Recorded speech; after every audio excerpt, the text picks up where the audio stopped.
Ladies and gentlemen, esteemed presidents and prime ministers, I greatly appreciate the opportunity to participate in the Summit for Democracy this year. All of us gathered here share the same fundamental values that characterize our societies and values towards which we must always strive, especially today when we are faced with multi-layered and intertwined global crises that seemed impossible only a few years ago.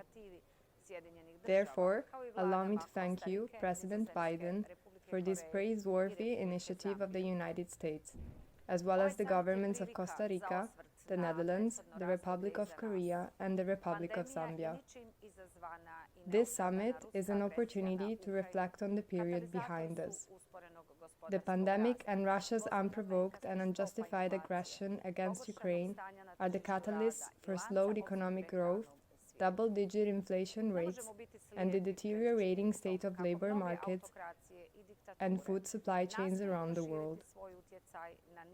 We cannot be blind to the fact that many autocracies and dictatorships seek to extend their influence to several regions in the world, including through the abuse of modern information technologies. We are witnesses of the spread of false information and content, but also of the growing abuse of private data by certain non-democratic regimes. It is in this manner that they are trying to weaken the security of citizens and society, especially those that are in the process of strengthening their democratic institutions. It is only together that we can combat such challenges and stop the efforts of those malicious actors who weaken democracy and the international legal order. Given the special context in which the countries of the Western Balkans find themselves, we must be aware that the aforementioned non-democratic trends bear even greater repercussions on our societies. I will remind you that, when we replaced the socialist system with democracy 3 decades ago, a bloody conflict that took tens of thousands of lives began in my country. We succeeded, with the leadership and aid of the United States of America and European countries, in preserving the multinational country of the 3 constituent peoples, Bosniaks, Croats, and Serbs, and all other citizens.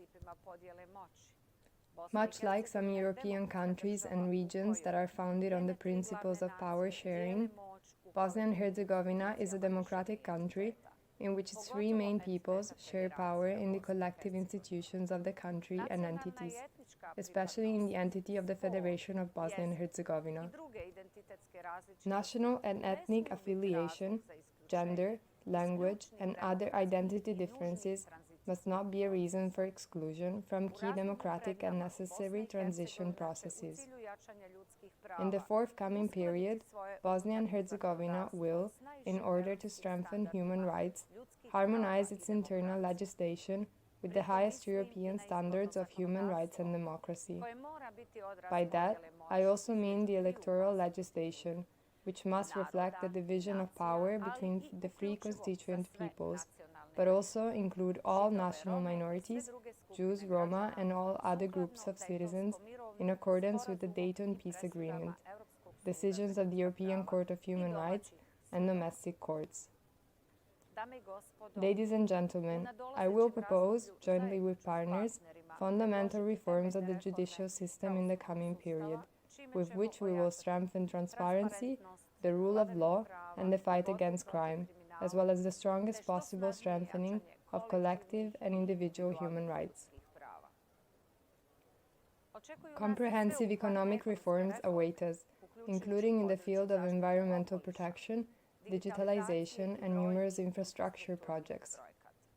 With your aid, I am convinced of the success of Bosnia and Herzegovina, as well as the success of our work as part of this Summit for Democracy. Democracy ensures peace and progress in deeply divided societies. Thank you.